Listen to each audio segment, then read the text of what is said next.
दिल्ली येथील विद्यार्थ्यांवर पोलिसांकडून अमानुष लाठीचार्ज करण्यात आला. यामुळे कुडूस येथे या घटनेचा जाहीर निषेध करण्यात आला. संपूर्ण देशामध्ये खळबळ उडालेल्या भाजपचे केंद्रीय शिक्षण मंत्री धर्मेंद्र प्रधान यांच्या राजीनाम्यासाठी आमरण उपोषणाला बसलेले खासदार सोनम वांगचुक, काँग्रेस जनता पार्टीचे अध्यक्ष अभिजित दीपके हे विद्यार्थी व विद्यार्थिनीसह दिल्लीच्या संसद भवनासमोर रस्त्यावर उतरून आपल्या मागण्यासाठी शांततेच्या मार्गाने आंदोलन करीत होते. यावेळी अमानुषपणे यांच्या कार्यकर्त्यांवर लाठीचार्ज करण्यात आला. त्यामुळे अनेक संघटनांनी व सेलिब्रिटींनी या घटनेचा जाहीर निषेध केला. तसेच आज कुडूसमध्ये महाविकास आघाडीच्या पदाधिकारी यांनी वाडा नवदिशा फाउंडेशन आयोजित शांततापूर्ण निषेध आंदोलन केले.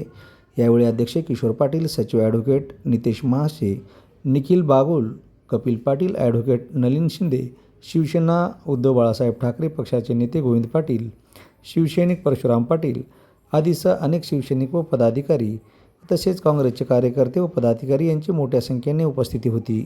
यावेळी वंदे मातरमच्या घोषणांनी परिसर दुमदुमून गेला. कुडूस येथून अतुल रोडगेचा रिपोर्ट.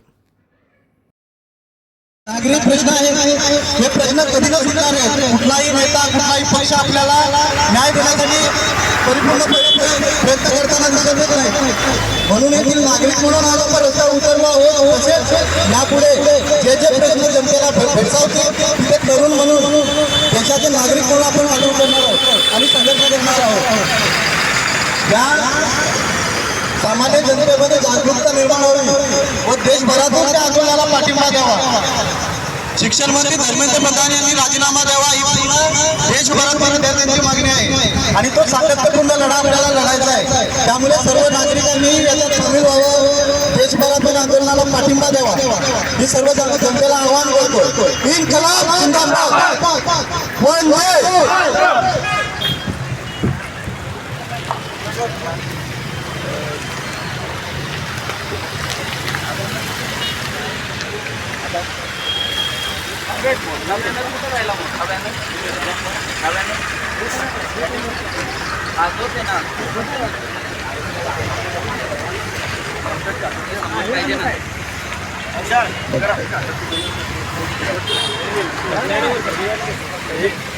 ये पकड़ने क्या होता है?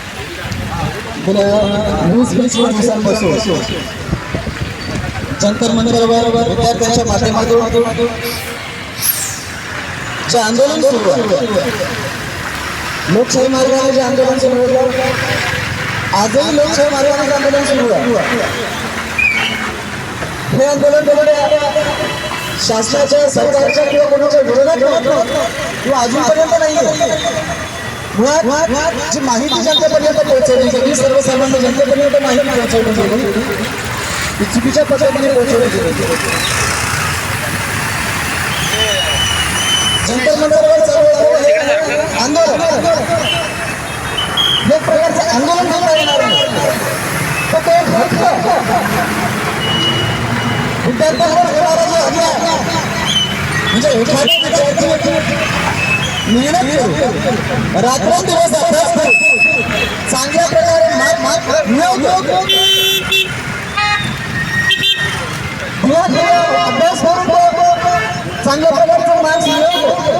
परंतु परिस्थिती अशी आपल्याला हे कळणं गरजेचं आहे की या मंत्र्यांची मुलं, या पैशावाल्यांची मुलं लाखो रुपये मुलांना पैसे देऊन हे पेपर विकत घेतात. परीक्षेच्या 4-5 दिवस आधी पेपर विकत घेतात आणि परीक्षेला जाऊन पेपर घेतात आणि आमची मेहनत घेणारे रात्रंदिवस अभ्यास करणारे मुलं चांगल्या प्रकारे अभ्यास करून या परीक्षांमध्ये कुठेतरी मागे राहतात.